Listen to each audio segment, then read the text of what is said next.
रायगड जिल्ह्यात मागील 5 दिवसांपासून मुसळधार पाऊस कोसळतोय आणि त्यामुळे रायगड जिल्ह्यातल्या प्रमुख नद्या आता धोका पातळी ओलांडून ओसंडून वाहताना पाहायला मिळतात आणि याचाच फटका आपण बघितलं तर अनेक सकल भागांमध्ये पाणी साचलंय, शिवाय अनेक गावांचा संपर्क तुटलाय। सध्याची परिस्थिती आहे माणगाव तालुक्यातल्या इंदापूर बाजारपेठेशी जोडणाऱ्या या अनेक गावांशी, अनेक गावं आहेत या ठिकाणी, मुठवली गाव असेल, पानसई असेल किंवा इतर अन्य गावांच्या मध्ये आपण बघितलं तर काळ नदीचं पाणी आहे ते दुथडी भरून वाहते आणि त्यामुळे अनेक गावांचा संपर्क तुटलाय। काही गावं आहेत ती पाण्याखाली जाण्याची दाट शक्यता आहे ती वर्तवण्यात आलेली आहे। शिवाय रायगड जिल्ह्यामध्ये मागील 5 दिवसांपासून कोसळत असलेल्या मुसळधार पावसाचा मुंबई गोवा महामार्गाला देखील फटका बसलेला आहे।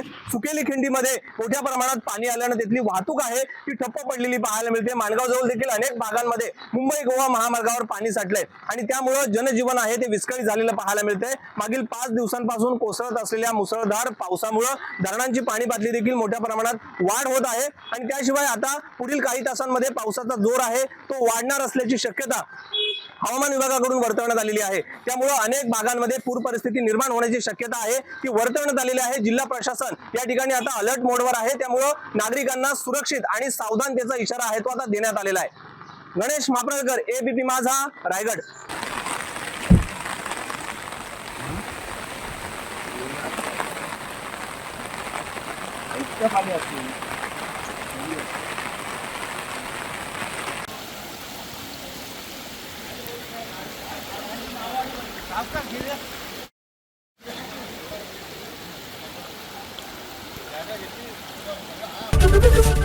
एबीपी माझा, उघडा डोळे बघा नीट।